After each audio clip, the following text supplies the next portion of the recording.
Have you ever woken up in the morning and seen the mist on the ground? Well, this is the story of how the mist came to be. Long, long ago, in a house at the top of a hill, there lived a man. He lived there with his wife and his little boy. Every day the man would get up very early and he would walk. He would walk and walk and walk until he found a marketplace. The man, he would juggle and juggle, and the flames would dance up over his body. The smoke would wrap its way around his arms. He would juggle and juggle and juggle when the crowd was big enough, and they would throw money into his hat. His hat would fill full of coins, and he would take his fire sticks and he would go home. He got close enough, he could see the house, he could see the hill, but his son was not there. He ran past the tree, he ran up the hill and into the house. The first thing he saw was his wife's white face, tears rolling down. He looked past her, and on the bed was his son, lying there, and on his arms a snake bite. And down at the bottom of the hill, under the tree, a hole had opened in the ground. And up the steps from the underworld came the 3 white women of death.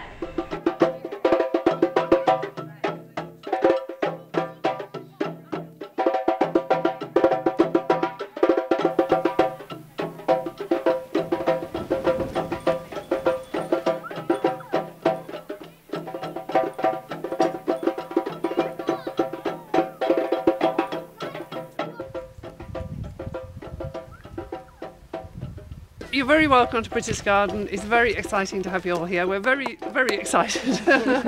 And we chose to have it in October because it ties in with Celtic tradition. So the gardens will introduce you to that Celtic tradition. I always start doing this when I describe it, because what the gardens show you is the Celtic calendar.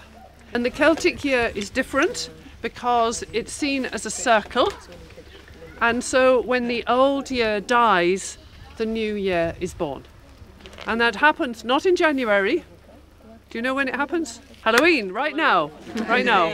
So 31st of October is the end of the old year. And that is why Halloween is the time when they say the veil between this world and the other world is very thin, and the spirits can come through and we can go into the other world if we're brave enough.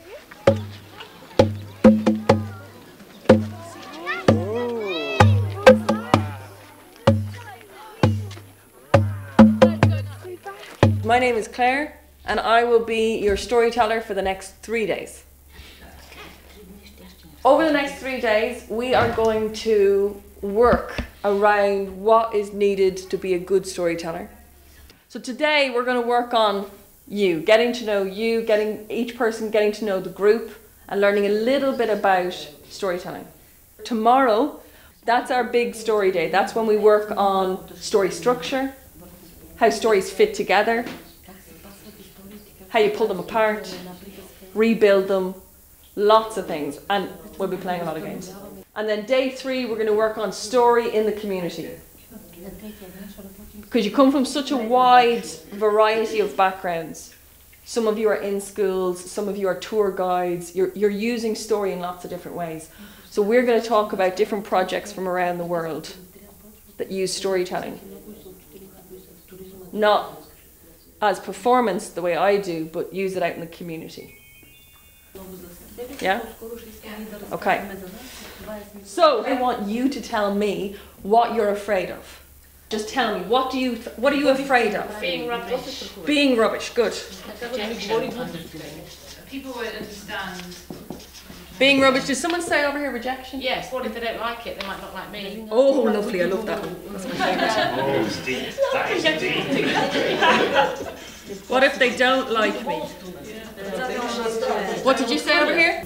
If something like this happened and then you stay there and can't do... You can't leave. Can't go to the exit. Right? And it will take hours or something. Good. What else? Hecklers.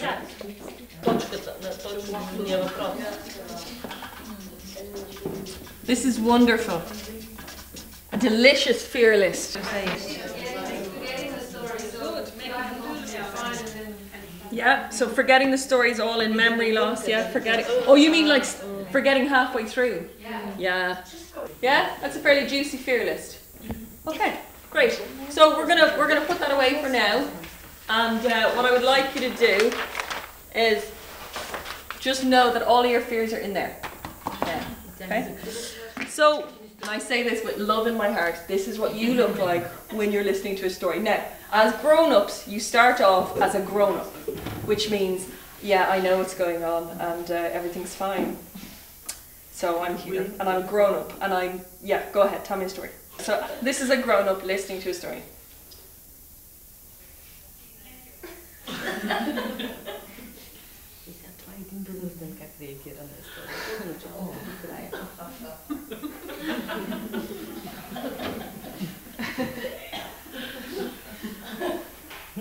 Now, I'm exaggerating it slightly, but what happens is the chest expands, the eyes grow large. You stop caring what you look like. You stop caring who's looking at me. How does it feel in your body, in your head? How does it feel? Snug. What? Snug. Like nothing else matters. Oh, I like that. Who said that? Nothing else matters. And you just kind of forget it all and you just listen. Right. So your problems disappear temporarily. Yeah, the visual images were filling. You were full up with the visual. Yeah.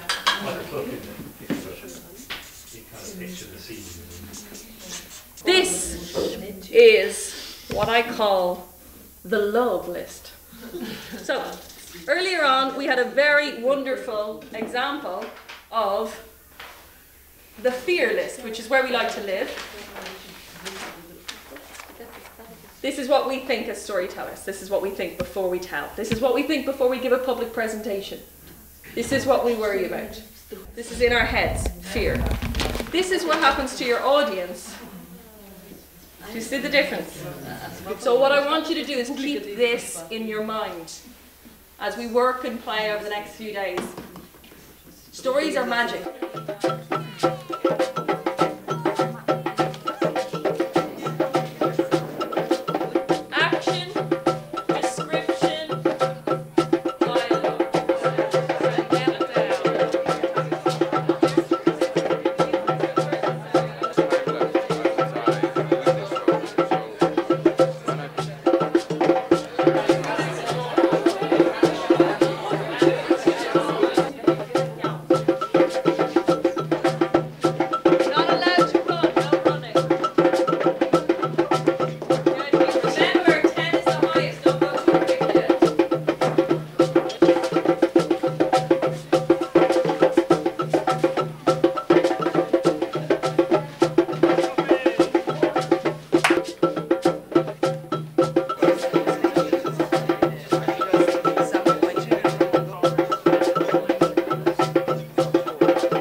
You've been shaking your bum, you've been raising your voice. You're already all louder than you were 3 days ago. You're more physical than you were 3 days ago. You have more confidence than you did 3 days ago. Whether you can see it or not, I can see it. And those who have listened to you can see it.